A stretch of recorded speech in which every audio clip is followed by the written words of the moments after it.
What's going on? Lauren back here at Planet Podcast. Today we're going to talk about Twitter. That's right. Everyone's talking about Twitter. Let's talk about Twitter and Elon Musk. So Elon Musk decides that he wants to, I don't know, maybe do some late night shopping. And this is where I say that we are definitely not the same human, right? Some of us are on here looking for rugs, free couches, maybe a good deal on some electronics. This dude's buying all of Twitter. So Elon Musk fires off a buy offer for Twitter, right? $43 billion, final offer, which sends the internet into a frenzy. The left side is freaking out that he's going to, I don't know. It's like we have free speech here, but we kind of don't, right? Because they want to censor this. So you can't just have a platform that's unmoderated. You can't do it. We have to check people. We've got to be able to censor people. We've got to be able to stop people from saying stuff that hurts people's feelings. Elon Musk just wants free speech. He wants you to be able to tweet what you want to tweet. So he sends off this buy offer for Twitter.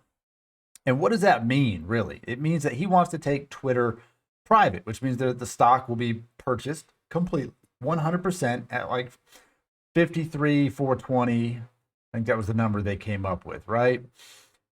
Which means that he would own 100% of it. There'd be no more stockholders, and he would have the ability to do what he wants with Twitter. And why is that a problem? Well, that's a problem because no one would be able to control it. It's a huge platform. Now, keep in mind, Elon Musk is the most influential person on Twitter. He's got over 80 million followers. Now, some of the reactions I've seen to this news is like, oh, if he buys it, I'm leaving Twitter. Well, good for you. Nobody cares. That's the answer that is going to come out of anyone who says, I'm leaving Twitter. You know what? If Elon Musk is successful, I'm leaving Twitter. Good. Leave. That's the whole point of free speech and the right to choose. If you want to participate in these platforms at all, you can do that. You can leave. I actually don't. I have a Twitter account. I've used it in probably a decade. I don't go on Twitter, but I do find it interesting how many people do. I do see Elon Musk tweets show up. I just don't participate in the Twitterscape. It just wasn't something that enticed me. So what's going to happen to Twitter if Elon Musk doesn't buy it? Well, Twitter has announced, their board members have announced that they're going to enact the poison pill, which basically says that they can buy, if someone acquires more than 15% of the stock as a single shareholder, that the other people will have the ability to buy more shares at a discounted rate, which dilutes the stock. It basically, everyone takes a little bit of a hit on their overall position. And what would be the purpose of that? It's just to kind of stall him from buying the whole thing. That's really what it does. No one can really stop him.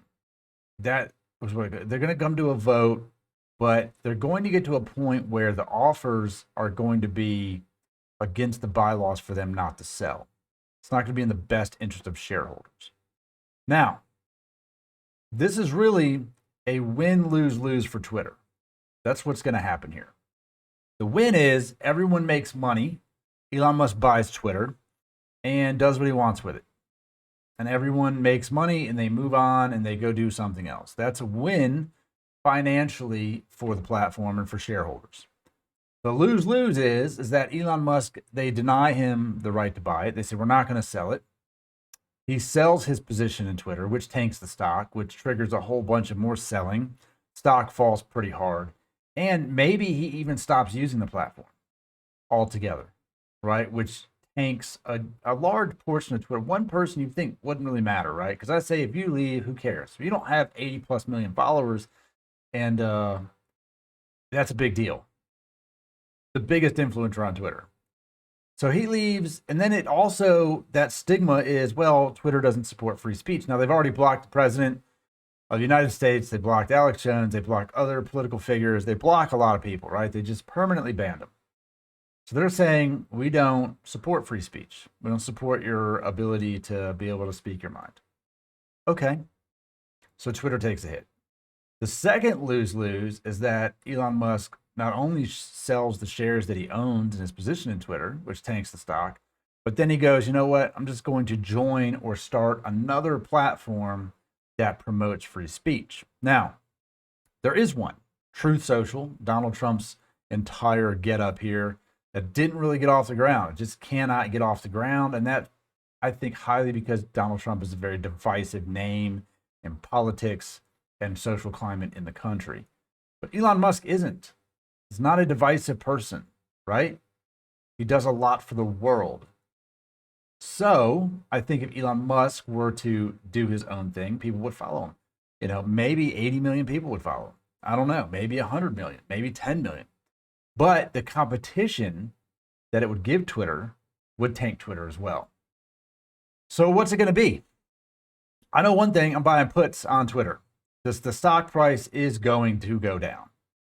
The only way it doesn't is if they accept the offer. That's the only way it doesn't go down. And if they accept the offer, then the buyout is at a fixed stock price. It's not going to go over that price. It's the price is going to buy 100% of it. So let's see what happens. It is, however, it's a giant slap in the face in the middle of Times Square to Twitter.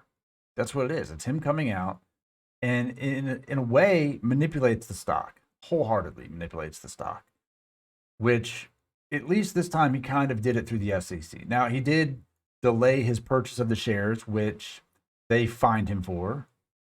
It was like $150,000 or something. Not that big when he stood to make $150 million on a stock purchase. And if he sells it, he's going to make even more because the stock price is up currently.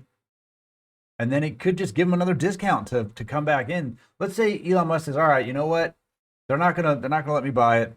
He sells off his $3 billion worth of Twitter. Twitter goes from $46, $47 a share down to $35 a share. And then he says, you know what? I'm going to offer you now $50 billion instead of 53. I'm going to buy it at a discount. That could happen. Could easily happen. So Mr. Musk is out there just stirring up shit, man. And I love it. I love every bit of it. I hope that he is successful in buying Twitter. And if nothing else comes of this, a lot of people are going to make money, and those are the long run Twitter are just going to get burned. They're going to get burned by, I don't even know what, it's not arrogance. It's not, what's the word I'm even trying to think of? I guess it's just going to get burned by ego, you know? Let it go. Let it be the platform that he thinks it can be. Let people enjoy themselves, you know? Obviously, there's going to be still some sort of moderation on something that's blatant hate toward other people or blatant violence toward other people. But I think overall, the end game would be better. So let me know what you think about Twitter, Mr. Musk. We're going to find out probably Monday rolls around how bad this is going to impact it. But I do foresee a giant sell-off coming in on Monday. I expect to see Twitter stock below $40. Let's see what happens. If you want to get in on some of that, check out the links below for some investment opportunities. You got Webull links down there. I think there's Robinhood, Crypto, Voyager, Greenlight. There's all kinds of stuff down there. Check out the TMF merch in the link below. New shirts drop every single week. And I do custom prints. No minimums. So until next time, see you later.